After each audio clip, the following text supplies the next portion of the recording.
Guys, जिंदगी में मैंने पहली बार किसी को रोस्टिंग शो में सिंपैथी लेते हुए देखा है। हम जानते हैं अंकिता लोखंडे जी, आपने पवित्र रिश्ता कर रखा है, लेकिन इसका मतलब ये नहीं है कि आप हर किसी को रिश्तों के सर्टिफिकेट देते फिरोगे कि मैंने कितनी अच्छी तरीके से रिश्ता निभाया।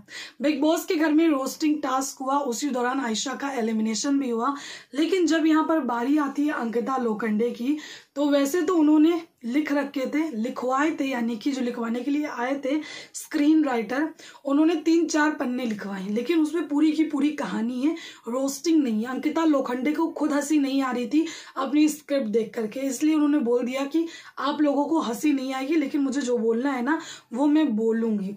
तो यहाँ पर उन्होंने शुरुआत करी है कि एक रिश्ता लेकर के आई थी जो कि विक्की जैन है, दूसरा रिश्ता उनका बना मुनावर के साथ जो कि दोस्ती का रिश्ता बना, लेकिन मुनावर फारूकी ने एक रिकॉर्ड बना रखा है दिल तोड़ने का और रिश्ते तोड़ने का।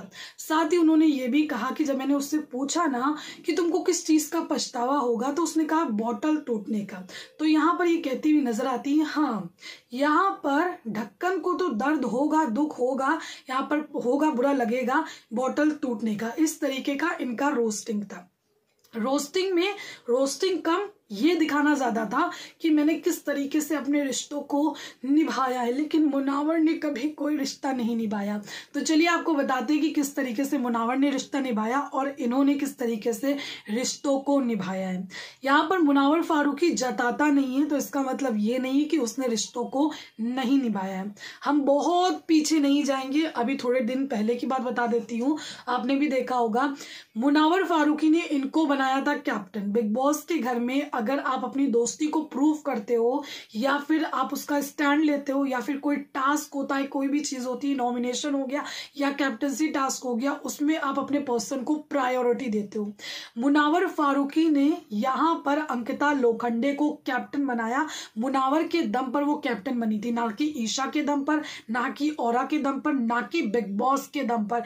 यहाँ पर मुनावर फारूकी के दम पर कैप्टन बनी थी अंकिता लोखंडे। ये था मुनावर फारूकी का रिश्ता। जब भी आप पति पत्नी की लड़ाई होती थी ना, तो मुनावर फारूकी आपको समझाता हुआ नजर आता था। ये था मुनावर फारूकी का रिश्ता। कल भी भले आपकी लड़ाई हो गई थी, लेकिन आपका पति का जो भी बिहेवियर रहा था उसमें भी वो आपको समझ रहा था। वो बाहर बैठ कर के ये कह रहा था कि ये सबको समझा लेते लेकिन अपनी पत्नी को नहीं समझा पाते, ये रिश्ता ऐसा होता है, सेंसिटिव होता है। पीठ पीछे भी वो आपके यहाँ पर पक्ष ले रहा है, आपका साथ दे रहा है कि आप किन चीजों से गुजर रहे हो। आप बात करते हो रिश्तों की, अब आपके रिश्तों की हम बात करते हैं कि आपने किस तरीके से मुनावर फारूकी के रिश्ते निभाए। जब मुनावर की बॉडी शेमिंग हो रही थी तो आपने उस बॉडी शेमिंग में उठ करके कहा कि हाँ, मतलब यहाँ पर जब बाल नहीं होता है ना तो तेल पड़ता है ना, छप छप छप छप छप छप छप छप, ये होता है। ये आपने रिश्ता निभाया। फिर जब आयशा बॉडी शेमिंग कर रही थी तो आपने कहा छोटू, तो उसने कहा कि मुझे लगा आपने मुनावर को बोला छोटू, तो आपने फिर से बॉडी शेमिंग करी।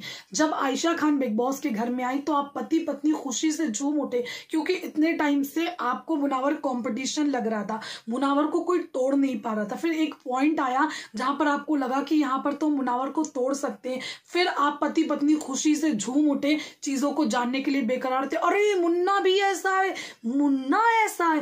फिर यहाँ पर आयशा ने और भी चीजें बोली। उस वक्त आपने सिर्फ एक पक्ष सुना और एक पक्ष सुनने के बाद आपने मुन्ना को कुत्ता बोला, आपने ना जाने क्या क्या चीजें बोली, आपने एक नरेटिव सेट किया मुनावर फारूकी के खिलाफ, उसका पक्ष सुने मुन्ना। अगर आप एक दोस्त होते, क्योंकि हम जानते हैं ना कि दोस्ती कैसी होती है, हम अपने दोस्तों की परख कैसे करते हैं।